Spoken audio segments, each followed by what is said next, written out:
graça. Nós, por meio de Jesus Cristo, em nome de Jesus Cristo, nós queremos te agradecer pela oportunidade de estarmos reunidos aqui, celebrando, Pai, e louvando seu santo nome.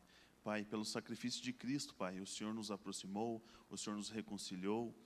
Pai, o Senhor, Pai, demonstrou o amor verdadeiro, Pai, que antes o homem abriu mão, mas por meio de Cristo, Pai, o Senhor mostrou a sua verdadeira face, o seu verdadeiro amor, Pai, a sua fidelidade para conosco.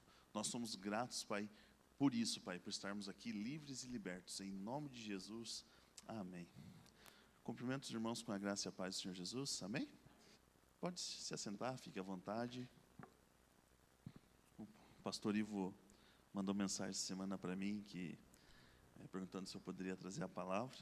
Eu estava saindo de uma escola, estava em deslocamento, eu parei a viatura para ouvir. Aí quando ele falou isso, eu falei, e já me veio uma palavra, assim, veio direto do meu coração. Eu falei, tá bom, então é isso. E é isso, né?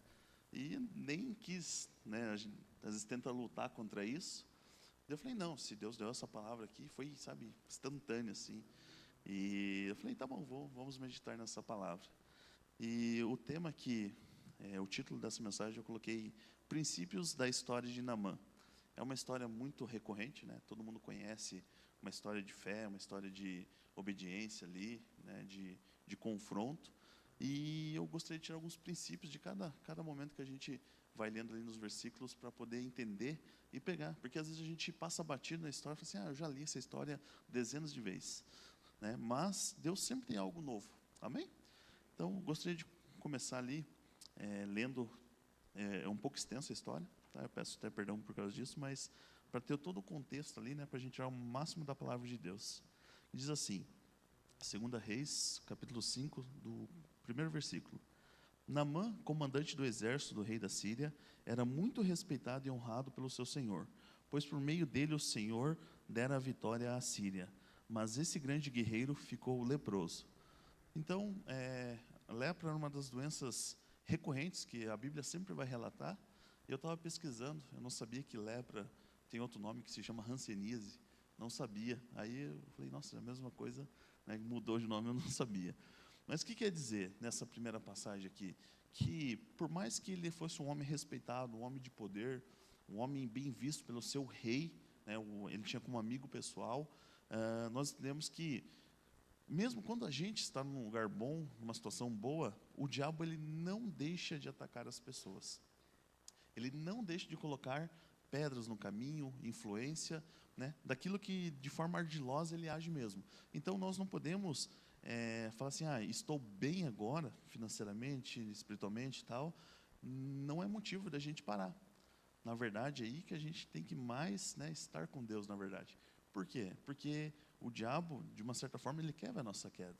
Assim como ele caiu, como ele foi, né, derrubado no seu próprio orgulho, a intenção dele é que as pessoas caiam diante de Deus. Então, quando a gente estiver numa alta posição, que nós já estamos, né, a Bíblia diz que já estamos assentados com Cristo, ele quer ver a nossa queda, né, ele quer que a gente caia como ele caiu. Né, para ele não basta. Então, aqui, dessa forma que ele era um homem rico, e a lepra pegou ele. Então, nós entendemos que o diabo ele sempre está armando alguma coisa, intentando contra as nossas vidas. Continuando, né, versículo 2.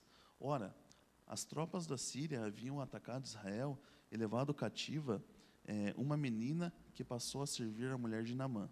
Um dia ela disse à sua senhora, se o meu senhor procurasse o profeta que está em Samaria, ele o curaria da lepra.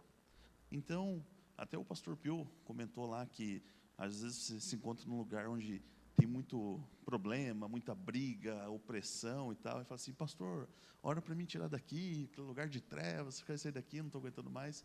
Aí ele falou assim, não, irmão, é para você estar lá mesmo, você é a luz daquele local. Então, vejam, a situação de escravidão, a menina foi levada cativa lá, servia, e ela foi luz para os seus senhores, né? Então ela estava lá e falou assim, não, olha só, tem problema? Eu vou te dar a solução, né? Tem um profeta que ele cura. Então se o meu senhor quiser ir lá, provavelmente ele vai curar ele sim. Então, não é o local, não é a situação que pode impedir a gente de avançar, né? Então a gente tem que entender, se Deus me colocou aqui, por que eu estou aqui? Qual é o objetivo? Porque depois que você entender, nós entendermos que nós somos peça-chave de Deus ali, Deus vai fazer muitas coisas acontecerem e daqui a pouco a gente não vai estar mais ali, porque a gente cumpriu o nosso propósito naquele momento. Amém? Continuando. Naamã foi contar ao seu senhor que a menina israelita dissera. O rei da Síria respondeu: vá, eu lhe darei uma carta que você entregará ao rei de Israel. Então Naamã partiu, levando consigo 350 quilos de prata, 72 quilos de ouro e 10 mudas de roupas finas. A carta que ele levou ao rei de Israel dizia: junto com esta carta, estou enviando meu oficial Naamã para que o cure de lepra. Assim que o rei de Israel leu a carta, rasgou suas vestes e disse: por acaso sou Deus, capaz de conceder vida ou morte? Porque este homem me envia alguém para que eu o cure da lepra?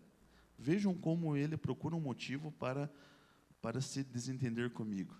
Imagine, irmãos, você é um rei de uma nação, já teve muitas brigas, muitos desentendimentos com outros povos.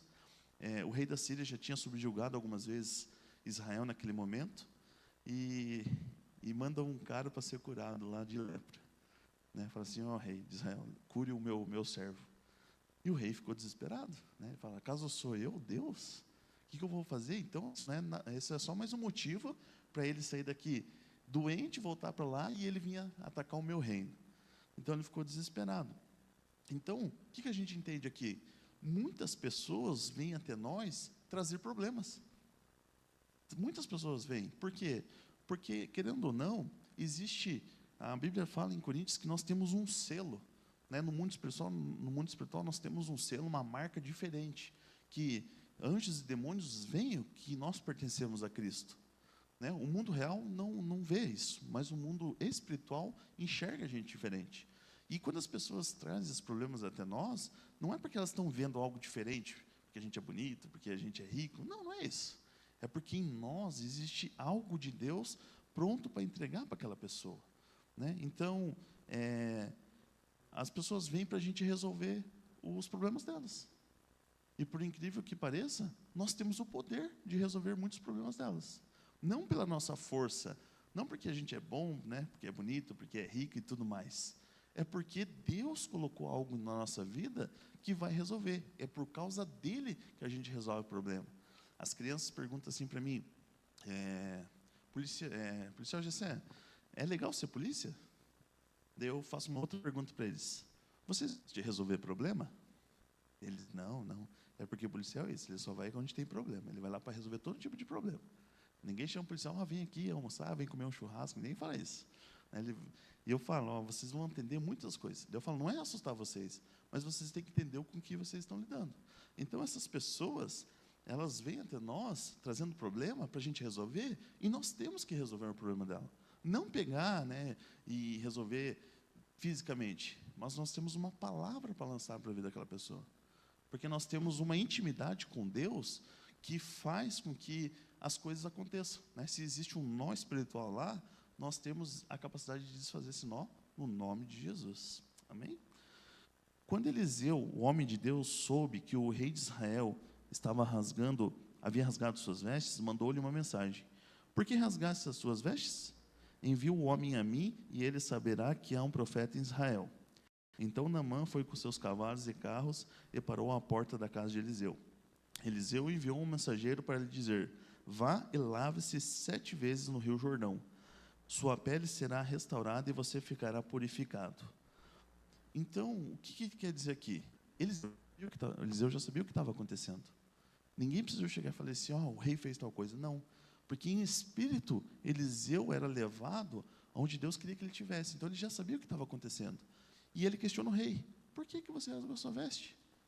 Você não sabe que na sua terra existe um Deus poderoso? Por que você está se desesperando? Por que você já está entregando o jogo antes da hora? Então, o Eliseu fala: manda ele para mim. Se você não consegue resolver, deixa com quem sabe resolver. E Naamã vai até ele, e a gente entende o quê?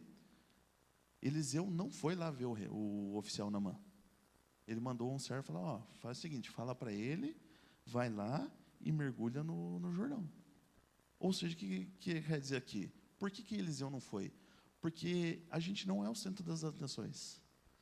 Quando você orar pela pessoa, quando você declarar sobre a vida dela, quando você ver que os milagres estão acontecendo, as pessoas vão querer colocar você num lugar onde não pertence a gente. Quando isso acontecer, aí você sai e fala, não, é Jesus. É por isso que ele não apareceu para o oficial. Por quê? Porque não é ele que está fazendo. Ele só está lançando uma palavra. É porque Deus ia fazer todo o serviço, todo o milagre na vida de Naamã. Mas Naamã, a partir do verso 11 ali, mas Naamã ficou indignado e saiu dizendo, eu estava certo de que ele sairia para receber-me, invocaria de pé o nome do Senhor, seu Deus, moveria a mão sobre o lugar afetado e me curaria da lepra. Então, as pessoas que vêm até Deus, elas querem algo miraculoso. As pessoas, elas querem ver o poder de Deus agindo ali de forma estrondosa. É isso que as pessoas querem ver. Por isso que as pessoas estão abandonando muitas a igreja, o local. Porque elas chegam aqui, não, Deus vai falar comigo hoje. Deus vai me curar, Deus vai fazer. E às vezes não é Deus assim, Deus não vai agir assim. Deus pode agir? Com toda certeza. Nós sabemos que Deus tem a sua multiforma de agir com as pessoas. Só que as pessoas, elas querem controlar Deus, essa é a verdade. Lá, não, a palavra não foi boa, não foi o que eu queria ouvir. Não, o louvor não foi do meu agrado. E as pessoas saem porque elas não estão ficando satisfeitas. Por quê? Porque em vez de elas entenderem que é o nosso espírito que tem que reinar sobre o nosso corpo, é a alma que reina. Aí nós temos um problema. Né? Porque a alma, ela é voltada para a carne. E se ela deixar controlar a carne, ela vai se deparar com um monte de coisa que o espírito não concorda. Ou é a lei do espírito, ou é a lei da carne. Essa é a verdade. Não são os rios de Abana e Farfar em Damasco melhores do que todas as águas de Israel? Será que eu não poderia lavar-me neles e ser purificado? Então foi embora dali furioso. Quando Deus nos direciona por um caminho, temos a ideia de que Ele errou ou nos colocou em uma situação desfavorável. Quando Deus nos dá uma direção, nos confronta, a gente fala assim, epa, não era isso que eu queria ouvir, não. Né? Fala assim, puxa vida, por que isso é que Deus está me confrontando aqui? Não era isso que eu queria. Porque Deus sabe onde vai dar todos os caminhos. Deus sabe o que está acontecendo. E a gente fala assim, não, Deus, não era para isso que eu estava orando. Eu queria chegar no X, você me mandou para o Y, o que será que está acontecendo? Então, Naamã, ele ficou furioso, falou assim, puxa, ele não vem me receber, ele não dá graça, eu achei que ele ia estar aqui invocando o nome de Deus, que ia me curar aqui na hora, e agora me manda me lavar 7 vezes no Rio Jordão, que é um rio sujo, né? Por isso que ele fala em Damasco, lá não tem rios melhores, e saiu de lá furioso. Não são os rios, verso 13, mas os seus servos lhe disseram, meu pai, se o profeta te tivesse pedido alguma coisa difícil, o senhor não faria? Quanto mais quando ele apenas lhe diz para que se lave e seja purificado. Assim ele desceu ao Jordão e mergulhou 7 vezes conforme a ordem do homem de Deus. Ele foi purificado e sua pele tornou-se como de uma criança. Então, a gente não acredita em numerologia, né? Longe de nós aqui, não é nossa praia, né? Mas o número 7 ele está associado com perfeição. Mas se o profeta naquele momento tivesse falado assim, você tem que mergulhar 30 vezes, quantas vezes ele teria que mergulhar? 30 vezes. Então, quando a palavra de Deus diz assim, faça tal coisa, então a gente, em tese, deveria cumprir exatamente o que diz.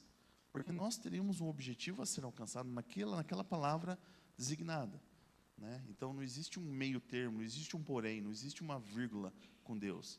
Então, Deus ele direciona. Então, faça o que está escrito e você encontrará a vida. Amém? Então, Naamã e toda a sua comitiva voltaram à casa do homem de Deus. Ao chegar diante do profeta, Naamã lhe disse, agora sei que não há Deus em nenhum outro lugar, senão em Israel. Por favor, aceita um presente do teu servo. O profeta respondeu, juro pelo nome do Senhor, a quem sirvo, que nada aceitarei. Embora Naamã insistisse, ele recusou. Eliseu sabia que se aceitasse os presentes, Naamã entenderia que conseguiu comprar o milagre de que precisava. Deus não quer nada que seja nosso. Tudo pertence a Ele. Então, quando Naamã foi entregar, o profeta falou: não, não é para mim, eu não quero. Ele já tinha cedido o lugar para Deus tomar o lugar de glória naquele momento, porque Deus curou. Então, se agora Eliseu tivesse pego, ele tiraria Deus, ele teria quebrado tudo aquilo que ele tinha feito no começo. E falando assim: não, isso aqui agora foi o homem que fez. Então, Naamã não teria mudado espiritualmente, apenas fisicamente. Deus não ia colocar a lepra de novo em Naamã, se Eliseu tivesse pegado, porque era um presente.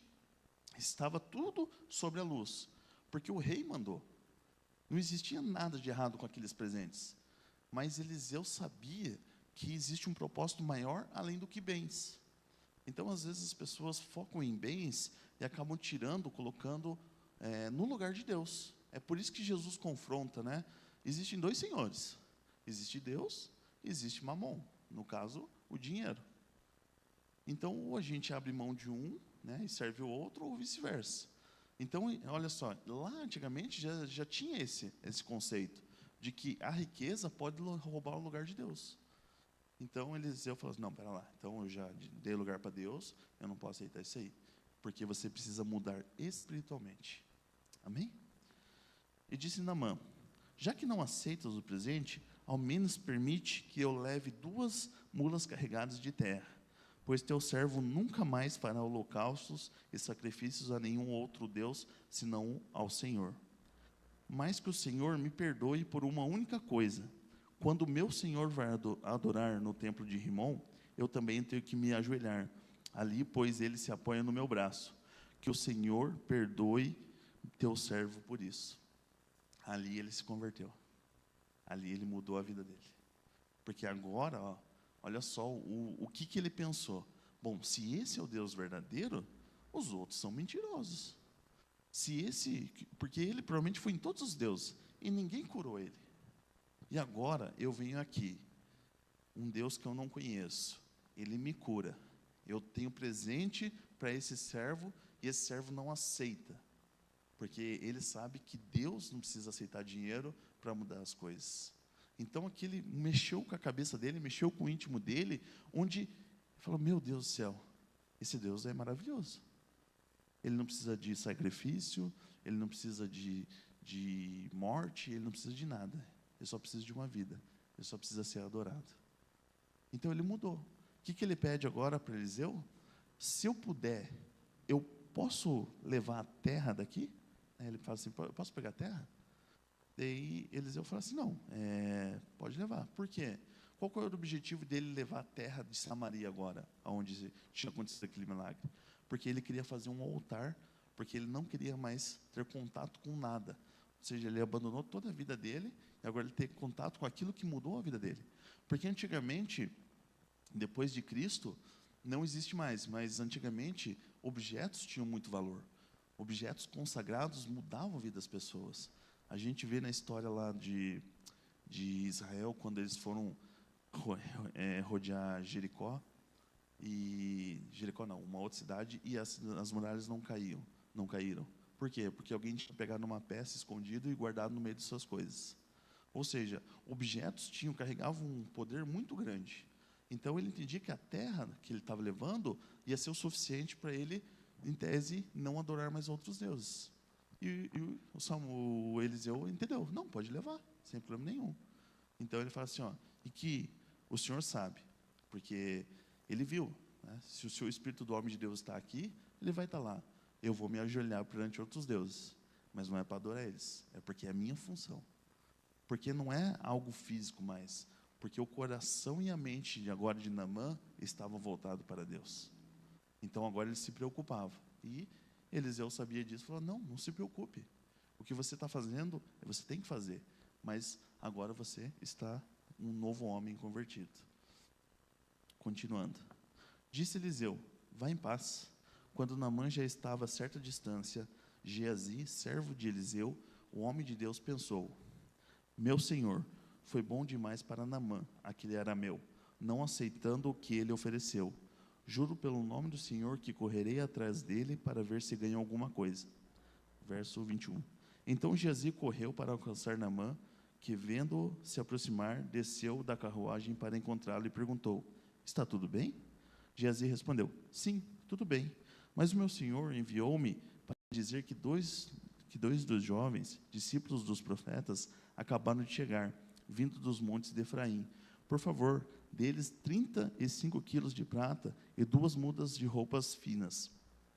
Claro, respondeu Naamã, leve 70 quilos. Ele insistiu com Geazi para que ele aceitasse e colocou 70 quilos de prata em 2 sacolas, com as 2 mudas de roupas, entregando tudo a 2 de seus servos, os quais foram à frente de Geazi, levando as sacolas.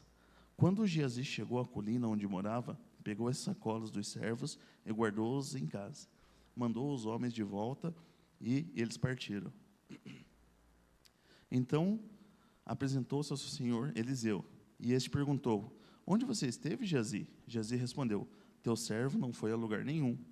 Mas Eliseu lhe disse: você acha que eu não estava com você em espírito quando o homem desceu da carruagem para encontrar-se com você? Este não era o momento de aceitar prata, nem roupas, nem de cobiçar olivais, vinhas, ovelhas, bois, servos e servas. Por isso, a lepra de Naamã atingirá você e seus descendentes para sempre. Então Geazi saiu da presença de Eliseu, já leproso, parecido com neve. Então, neste momento, nós vimos que a ambição, ela está pronta para pegar alguém, né? Assim, não que a ambição seja uma coisa ruim. Quando ela nos cega a ponto de que a gente abandona Deus, aí sim, isso faz mal para a alma.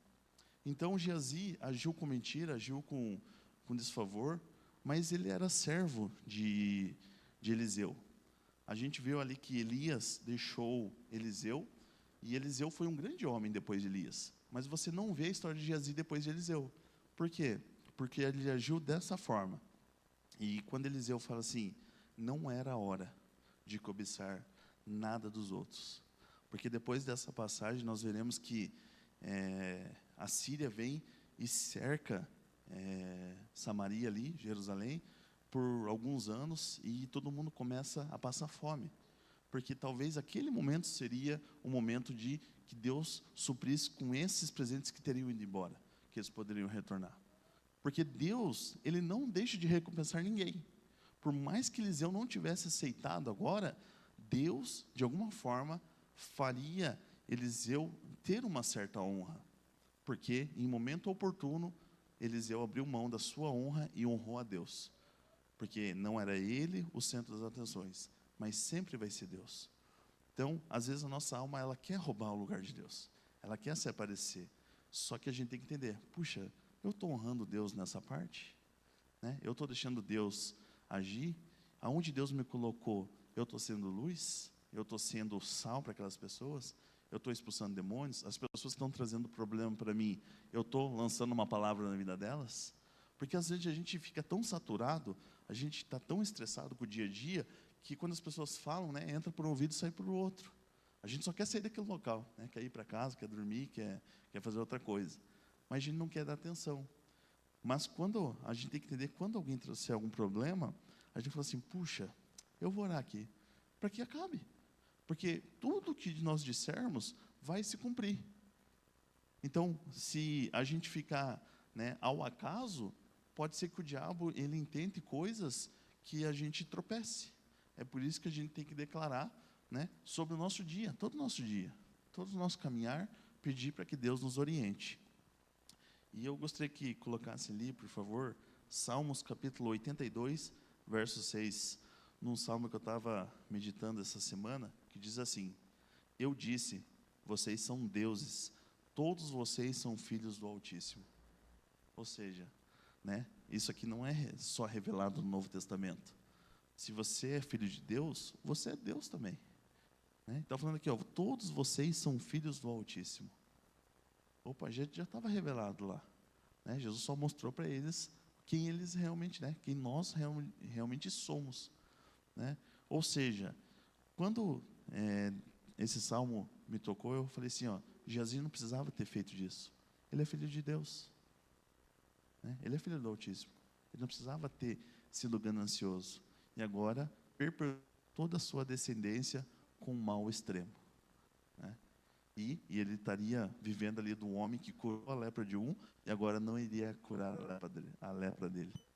Isso é triste, né? É triste pensar dessa forma, que você viu um milagre muito grande e pela ganância o mal veio sobre ele mesmo. Então, esses são alguns dos princípios que nós temos na história de Naamã, que são muito edificadores para a nossa vida, para o nosso dia a dia, porque essas coisas não são do passado, elas são mais atuais do que a gente pensa, né? Todo dia, Deus vai colocar, de certa forma, um desafio para a gente cumprir. Porque, que nem eu falei, né? Policial tem que resolver o problema, mas crente acho que tem que resolver mais problema de todo mundo, né? Porque policial vai ali 1, 2, 3 ocorrências, né? Mas eu acho que tem muito mais pessoas com problema, não só de crime, né? Tem todo tipo de problema na vida, né? Financeiro, emocional, espiritual, doença, né? Então, este culto aqui é voltado para isso, né? Porque quando a pessoa está mal, que ela se levante, né? Que oremos uns pelos outros e caminhando ao lado de Jesus, né? Cumprindo o propósito de revelar a Deus e revelar seu Filho Jesus. Amém? Eu peço que você fique de pé, por gentileza. Vamos agradecer a Deus, agradecer pelos princípios e pelos irmãos que nos acompanham através das mídias sociais, né? Pelas redes aí. Nós queremos orar aqui pela vida da irmã Arlete, né? Por um momento de situação difícil, de perda de familiar. Também orar pela mãe da nossa irmã Grazi, que vai passar por uma cirurgia essa semana. E se você tiver alguma pessoa do seu grupo familiar, algum parente, alguma situação, direcione agora o seu pensamento ao Espírito Santo, que no nome de Jesus, né, Deus ouve nossas orações, meu irmão. Então, deixe sair da sua boca o milagre. O milagre existe. Basta você declarar esse milagre em qualquer situação que você esteja passando. Direcione essas palavras especificamente àquilo que você precisa, porque Deus não é um Deus que deixa a gente sem resposta. Amém? Pai soberano, Pai de graça, nós nesse momento, Senhor, nós queremos primeiramente te agradecer, Pai, porque o Senhor nos ouve, o Senhor, Pai, não deixa a sua palavra voltar vazia. O Senhor direciona, Senhor, uma palavra poderosa em cada área de nossas vidas, Senhor. Nesse momento queremos colocar, Pai, a vida da irmã Arlete, Pai, nos seus braços, Pai, no seu colo querido, que o Senhor esteja, Pai, consolando, Espírito Santo, todos os familiares neste momento. A perda, o luto é um momento difícil, mas nós sabemos, Pai, que o Senhor, Pai, entende todas as coisas e tem o poder, Pai, de consolar toda e qualquer pessoa. E nós declaramos isso, Pai, direcionado à família dela agora, neste momento. Pai, sobre a vida da mãe da Grazi, que estará passando por uma cirurgia essa semana, nós cremos, Pai, que ela sairá bem da cirurgia, para a honra e glória do nome do Senhor. Pai, nós queremos direcionar, Pai, todos que aqui que estão acompanhando, e todos, Pai, que têm, Pai, são membros dessa igreja, que estão em algum grupo familiar, que estão na integração, Pai, em algum grupo específico da igreja, hoje, Pai, estão vindo, Pai, visitando essa igreja, nós declaramos, Pai, que o Senhor tem um propósito tremendo na vida deles, Pai. Em nome de Jesus, nós declaramos agora, Pai, sobre a vida de todos que aqui estão, Pai, vida sobre vida, porque a sua palavra diz que nós teríamos vida em abundância, e nós, Pai, acessamos neste momento essa vida com abundância, Pai, em todas as áreas que vivemos, Pai, seja ela física, mental, espiritual, conjugal, Pai, financeira, não importa, Pai, o Senhor tem um plano, o Senhor tem uma solução, Pai, para cada coisinha. O Senhor é cuidadoso, Pai, o Senhor é gentil, o Senhor é zeloso, Pai, o Senhor não deixa passar nada, Senhor. O Senhor, Pai, sabe muito mais daquilo que nós pedimos ou pensamos. Pai, o Senhor, Pai, nos olha com todo o carinho do mundo. É por isso que eu declaro neste momento, Pai, que todos, Pai, recebam, Pai, uma resposta de oração, Pai, em suas mentes, Pai, através de uma pessoa, mas o Senhor vai responder elas. Pai, aquelas pessoas que precisam de uma cura específica, Pai, nós declaramos, Pai, que essa pessoa receba essa cura, Pai, que receba o tratamento, Pai, que ela não vai deixar, Pai, de acreditar no Senhor, Pai, porque o Senhor, Pai, é maravilhoso, Pai, o Senhor é bom demais. Pai, nós queremos te louvar neste momento, Pai, porque aquelas pessoas que precisam de uma porta, Pai, que precisam, Pai, de um emprego, assim já é. Aquelas pessoas, Pai, que estão com alguma situação financeira travada, nós declaramos, Pai, desenrolar essa situação, Pai. Declaramos, Pai, um canal livre, Pai, da fonte dos céus, que é o Senhor, Pai. Em nome do Senhor Jesus, Pai, nós cremos e declaramos, Pai, porque o Senhor é bom e o seu amor dura para todos sempre, Pai. Em nome, Pai, de Jesus Cristo, nós somos gratos, Pai. Aleluia, Pai. Assim te louvamos. Amém? Meu irmão, minha irmã, continue abençoado. Vamos louvar o Senhor mais uma vez?